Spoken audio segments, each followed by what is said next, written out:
Welcome to Growing Your Firm, brought to you by Jetpack Workflow.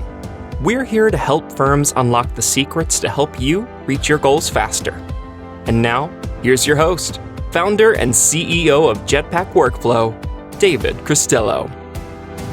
Hey everybody, David Cristello here, founder and CEO of Jetpack Workflow and host of Growing Your Firm podcast. Today's guest is Breanne Mode. She is the Director of Client Accounting and Advisory Services at CBiz.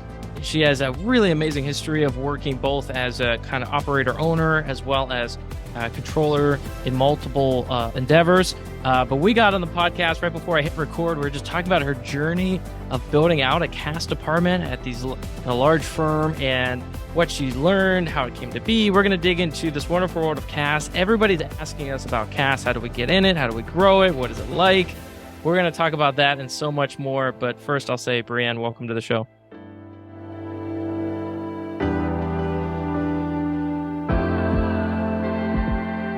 Thanks, David. Very happy to be here.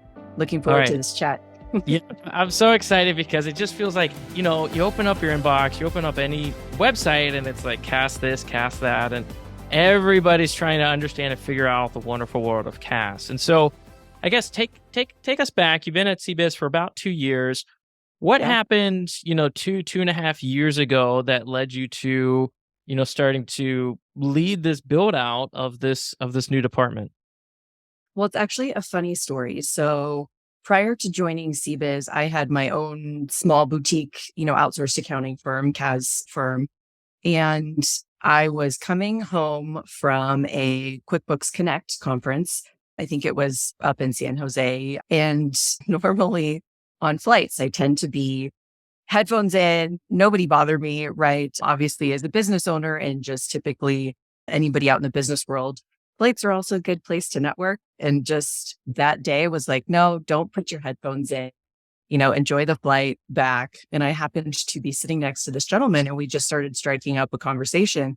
And he also happened to be at the conference. And that person was Greg Landers, who is a managing director at CBiz. And he kind of let me know he had been tasked with sort of getting his hands around what was happening in, CBiz's Golden State business unit, which is what we're a part of, and just sort of what was happening there. Was there any CAAS going on? And if so, sort of what did it look like, right? So he was sort of at the beginning of his journey and just wrapping his hands around all of that. And after the flight, we stayed in touch, right? And he would ask me questions, knowing that I had created my thing, gone through all of this, had developed my own tech stack that I used with clients, right? And just kind of had gone through the growing pains that he was sort of working his way through. And I was doing it all on my own, right? So I started this on my own. I didn't have a partner or a business manager that I could brainstorm with. So I would also kick ideas by him, right? And sort of use him as that brainstormer. And over time, that was maybe 2 years. I think we met in 2019, right before the pandemic. And we kind of just kept in touch and would always, maybe meet for, a happy hour or something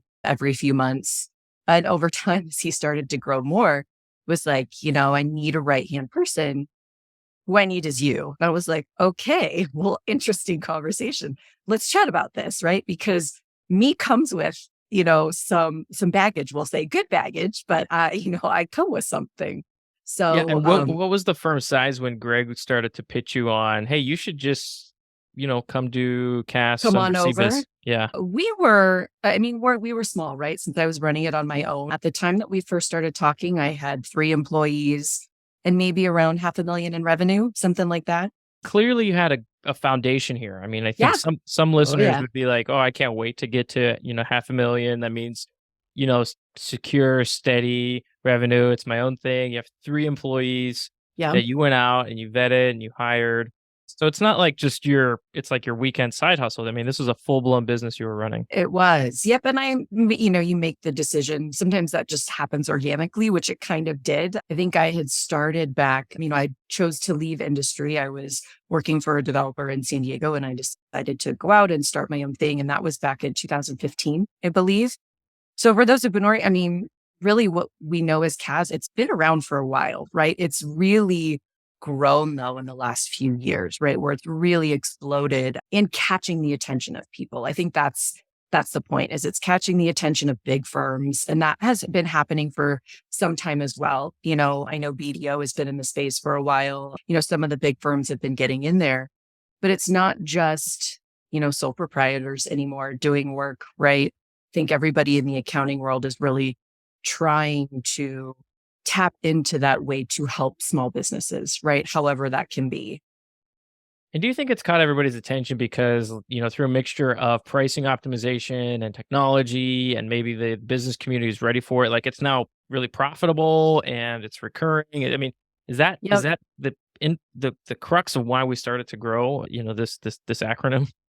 It's it's a really good question. It's funny. I was about to say a little bit of COVID too, although you would think it wouldn't grow, but was right around that time, right? 4 years Yeah. ago, five Yeah. years ago, when it really started to, for lack of a better word, I'll say be more mainstream, right? Where it hit people's attention.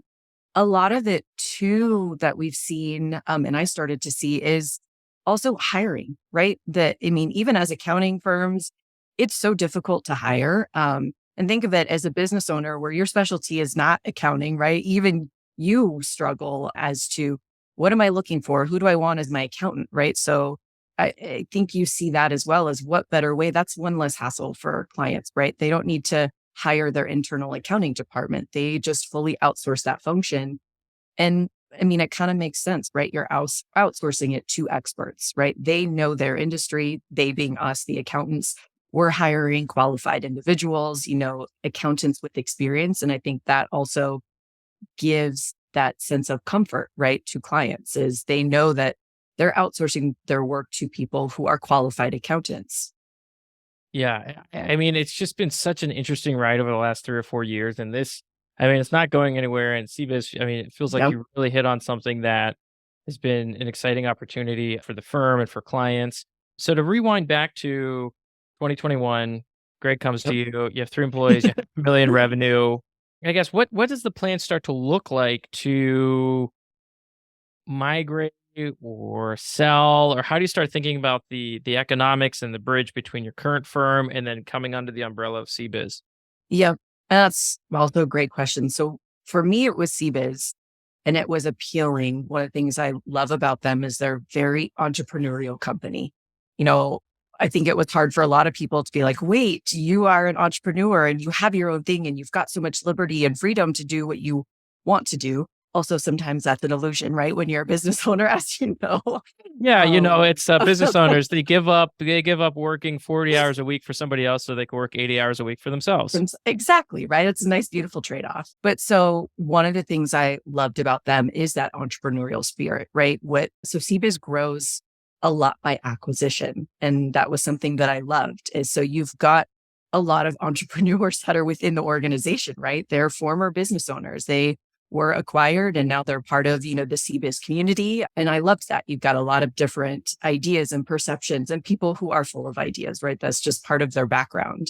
And so it really had that feel to it.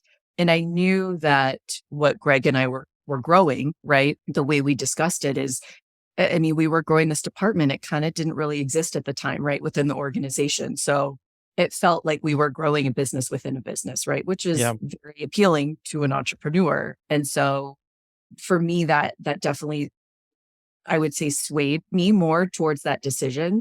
And also, to be very transparent, I'm thinking about my staff and my clients at the same time too, right? I'm able to give them more stability and more security for my staff, right? And more, stability and security for clients, but also resources, right? Us being folded into a larger organization, it's more resources for them, right? Which is never a bad thing. Because All hopefully, your So to be clear, all your staff came over and all your clients also came over CBiz? yeah, I think there was maybe just one or two clients that didn't come over at the time. And by the time we actually merged in, I just had one employee. And so she came over and she's still here and really enjoying, being at CBiz. Cool. And if you can't say, just say, hey, look, I can't say. But how do they then think about the economics? Was it a pure acquisition? Was it a merge? Was it an acqui-hire? Was there a retention compensation component of it? Was it a one-time bonus check? Like how are the economics play out in that bridge? No, and I think that's a good point because for others that are small like me, it's something to think through. I won't go into specifics, obviously, but I was lucky and CBiz is a very honest organization, right? And they realized, hey, we're not really doing a pure acquisition, but you're bringing over a lot of value, right? Right. Without clients coming over, we wouldn't have had revenue our first year, right? But because of this, we actually had revenue during that first year. And since then, obviously. But so for me, it was, part of me coming over was I do have some percentage, over the first, I think few years that I'm with the organization. So there are different ways I think that small business owners, when you're thinking about merging in with a larger organization, right? If you're doing it with a good organization who recognizes your value, right? And wants to be able to compensate you for that because they realize they're getting the benefits of all your hard work, right? And when you Yeah. don't do a pure acquisition, then there's that compensation piece that's missing, right? For that effort that for years, all those blood, sweat, and tears that goes into that. And there's also a bit of, if you've run your business properly, there's that reputation that's also coming over with you as well, right? There's a whole lot that's tied together. And so I think for anybody who's going through that, things to think of there are ways to sort of write your agreement, right? That both sides can be happy with so that you feel compensated for your hard work in a way that you aren't getting because it's not a normal acquisition, right? Yeah. Makes sense. So to kind of take the next step, okay, so you've inked the agreement, you feel really happy, your employees landed at CBiz, your clients have moved over, you have a collaborator, co-conspirator, if you will, Greg, and you're launching this department. And so, what does this first year look like? And I guess maybe just to set a very basic question, what's the actual execution of the services you're offering under CAAS for CBiz? And I guess we'll start there and then we can get into pricing and delivery and all those fun things. Yep. So for us, the services that we're providing, is really full outsourced accounting. So our team doesn't really deal, and I should say, we built this group where we didn't really want to get hung up in project-based work, right? Mhm. That's because that kind of takes you away from your regular routine in servicing your client, right? Our group has a team that handles those, one-off projects that come up. And sometimes you see that a lot from the tax side, right? Where they're trying to get things ready for a client to do the taxes. And there just needs to be some cleanup for a couple of years, right? We sort of see those as one-off projects, right? And so we have a separate team that provides those services. But our group was really to be focused. We're fully remote team. Nobody goes out to client offices and really they all work from home. So, and we're all over the US, right? So for Greg and I, it was really important to find wherever the best talent is, right? And so we were very conscientious about that approach. Our team works on Pacific Standard Time. And so if it works for them, obviously, the team members, we do have some team members in Texas and in Florida, and working on that schedule works great for their lifestyle, right? They love it. And so we fully remote team and we provide full outsourced accounting department services for clients, right? And the level of those services will obviously vary from client to client, right? Yeah. We love to do monthly meetings with clients to actually go through their financials with them, make sure they get them, right? I think that's a big piece. You hear that from businesses all the time as they maybe haven't seen financials in a while, right? They know the work's getting done or they hope it is, but they maybe haven't seen some financials. But a lot of it too is we want to deliver that. And we like to have the meeting because that's where the advisory comes in, right? That extra A that's in the CAAS, right? Where it's not just accounting, but you're an advisor for clients as well. And you've got to make time each month for that advisory work. And it's important for them too, to get that because not clients aren't in their financials all the time, right? So we want to be able to have that time with them to go through it with them so they can really see it.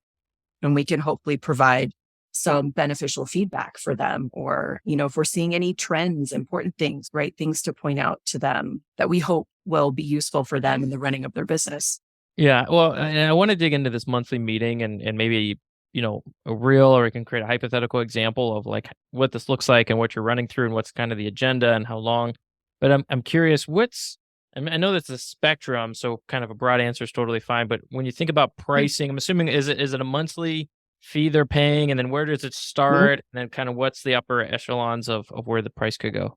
Yep. So we focused on purely fixed fee, right? We, again, trying to do that conscientiously so it's easier for clients to know and manage cash flow if they know what their fee is every month. And naturally, sometimes there are out of scope things that come up, right? Maybe there are still some clients that have to get workers' comp audits, right? Like we don't build those unknown things into our fixed fee, right? And if something comes up, then we all just kind of discuss it at that point in time, which usually makes it easier. But fixed fees are easier for everybody, right? Easier for us as a team to manage and then also easier for clients. So we do fixed monthly fee and pricing. I mean, for our client base, it's kind of all over the board, right? I would say for us, really our lowest end is maybe 2,000 a month, right? In that range. But we have clients that go all the way up, into 10, a little bit over 10. It just depends on what their level of service need is. If they've got actual invoicing, if they've got a number of bill payments that we have to make, we utilize Bill, which helps a lot, obviously, to streamline that process. But, it just depends on what do they have going on. What kind of workload is our team going to take on, right? Makes sense. And where's the team at today from a headcount perspective? I know when it kind of got started, you jump started it with your client base and you had, it was, you, Greg, and the employee you brought over, right? And that was it. Yep. Yeah. And now we're at about 7. Okay. So 7. And what does Mhm. the management look like now of the 7? What kind of cadences are you having to keep them on track? What kind of meetings do you have?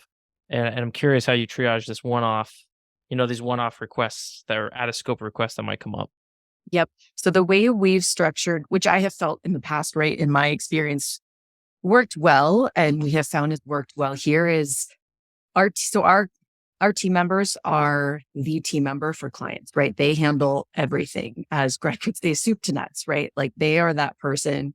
We don't have team members that maybe just focus on AP, right? Or just manage AR. So we have found it's easier for clients too. They don't have 3 different team members that they're speaking with, right? On their accounting. Like, oh, I need to speak to Susie about my AP, right? It's just, they've got their day-to-day accountant. They have their manager and they have me as their director, right? Who's sort of big picture, talking to them about the engagement, big picture ideas, right? Our manager manages the team and also the day-to-day with the client. And then our staff, whether it's a staff accountant or our senior accountant, they are managing that client from a day-to-day perspective, doing all of their accounting. And I have found that it also makes it easier on the team, right? Because they have all that knowledge in their mind. It's not, they get a question from a client, they don't need to then go off to Susie to ask her this AP question, right? They know because they did that bill. They saw that expense. They paid that bill. They've got all the information in their mind. So it makes the process a lot more seamless. Again, from what I have found from experience, I know of departments structured the way they work with clients differently. And, larger clients. Just a quick follow-up on that, because I think Sure. the client experience of that is wonderful, right? They always know to go to this person, but then the Correct. workflow person in me is like, well, how do you handle redundancy? The person, they go out for 2 weeks on vacation. Who steps in? Who steps in? And then, that person has all the client knowledge, or maybe they move on, Yep. or maybe they're out for a little bit. So what do you do in that point? Yep. So that is kind of twofold, right? So the tech stack, very important because we push our clients if they're not using, certain systems, we would like them to use the tech stack that all of our team know, right? That's how we have our efficiency, and our efficiency is tied into our monthly fee, right? Because if Susie goes out for 2 weeks on an extended vacation, right, where we would want some backfill, the team can come in, knows QBO, knows Bill, knows Gusto if they're on payroll, right? Like they know the systems perfectly. And so the only thing that really has to be transferred from a knowledge perspective are any quirks that are specific to that client, right? And so one of the things that we have are internal training videos for the team, right? Like, so what are certain nuances specific to that client? And so that when there is backfilling, if the team member who's doing the backfilling needs to see something specific on that client, they can go to that training video, right? And see, okay, wait, here's how we do it for so-and-so. Here's how I need to do this because it's not a normal step, right? Or maybe for this client we're using a system that isn't part of our normal tech stack. So this internal training video will show, here's how we do this process in this system. That's not part of our normal tech stack. Okay, got it. So tech stack standardized on QBO, Gusto, Yep. Bill, Yep. For and the then basics. Yes. yeah. And Jetpack for workflow. Yes, which we'll get into, I think, in depth in the future. But if people are interested in that, send us a note. We can dive in on that front. So Jetpack workflow, internal management, Mhm. Gusto for payroll, QBO, Bill.com. Are there any other main apps that you're using on a daily or weekly basis? I would say those are the main ones. We for PEO, if a client doesn't want to use Gusto, Rippling's a great system. So we have a few clients that are using Rippling. And, there's the one-off systems, which just kind of happen, right? But I would say our core for those basic functions are going to be those systems. Okay, got it. So if anything is atypical in a client, there's a video, there's some documentation, and that allows Mhm. somebody to pick up the ball if Susie or whomever is out for an extended leave.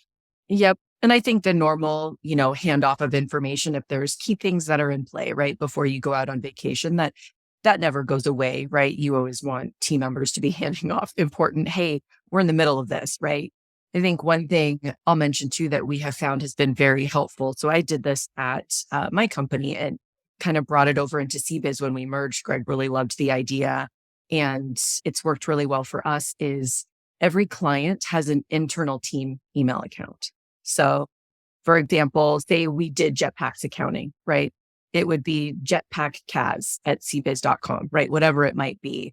And that is that email your whole accounting team has access to, but it's that email that the day-to-day team uses to communicate with our client, right? So we have a central source of communications because when Susie goes out on vacation, if without having this central communication for clients, and this is an internal email, right? Clients don't have access to this. It's how we communicate to them.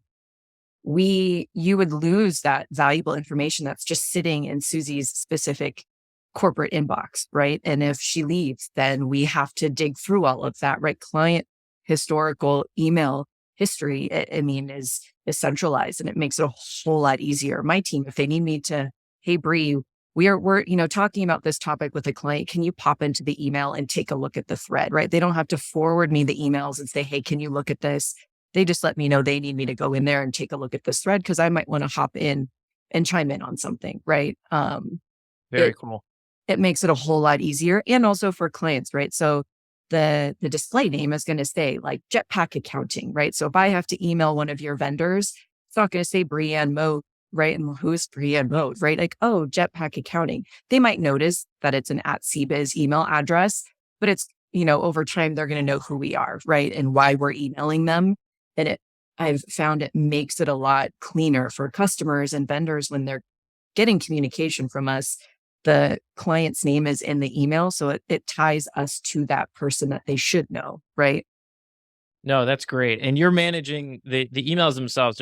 They're inside of Google or Microsoft. You're using one of those inboxes. Yep. So yes, for me, for example, I have access to all the emails, right? So our team members, they only are on the shared email for clients that they work on, right? And so on your menu bar in Outlook, you see all those different email accounts, right? And so yes, mine is quite large, but it doesn't affect me, right? Because I just need to scroll down the menu and depending on the client that I need to go into, right, to see the email thread, or maybe I need to email them on something that's day-to-day related. So I also will email from the team email if it's a day-to-day accounting issue, right? So that thread stays in that communication. I don't want day-to-day accounting stuff even sitting in my inbox, right? Without the team email sort of attached to that so that they see the communications that are happening. Yeah, makes sense.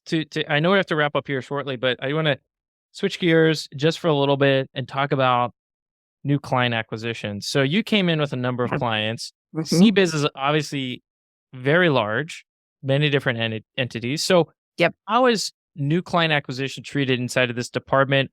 Do you get cross-sell opportunities from an existing CBiz client base and you're trying to sell them into CAAS? Or how have you approached the growth of, you plus the employee plus Greg to now, a team of 7?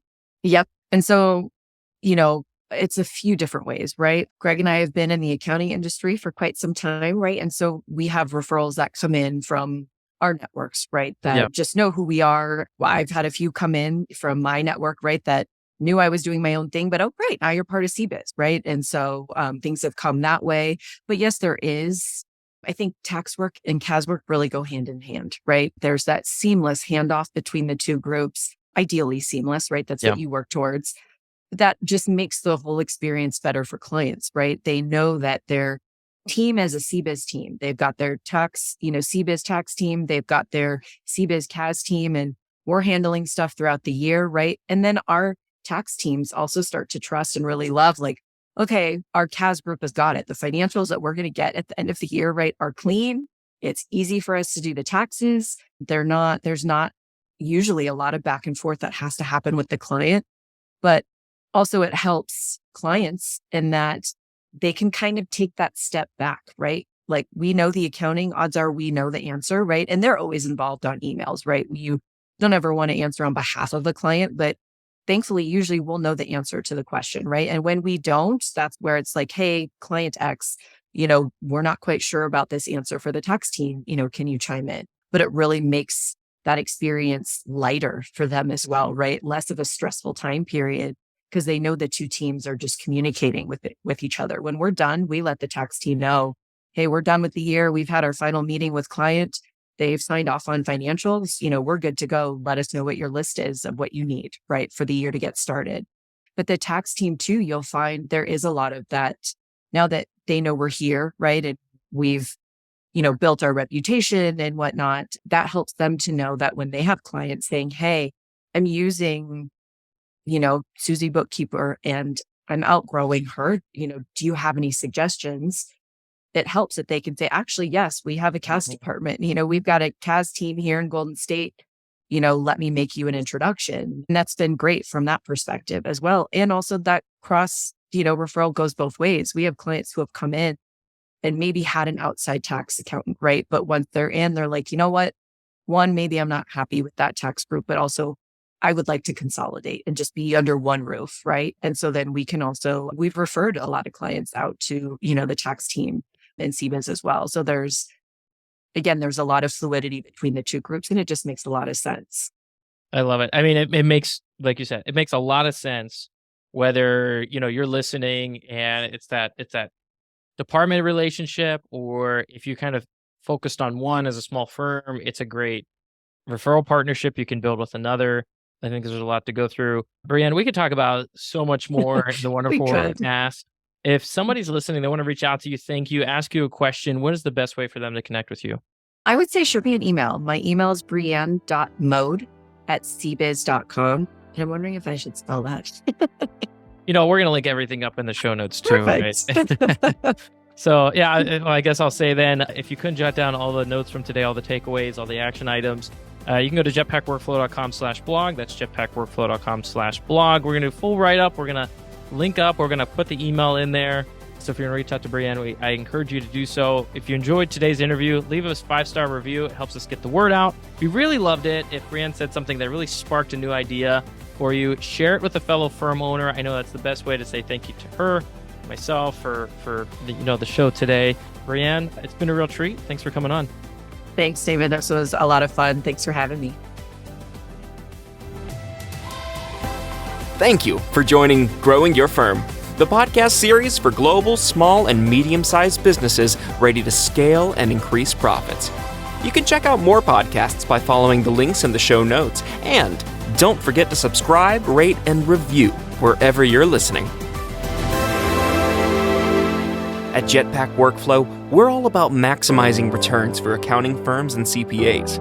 Check out more podcasts on growing your firm and subscribe wherever you listen to podcasts.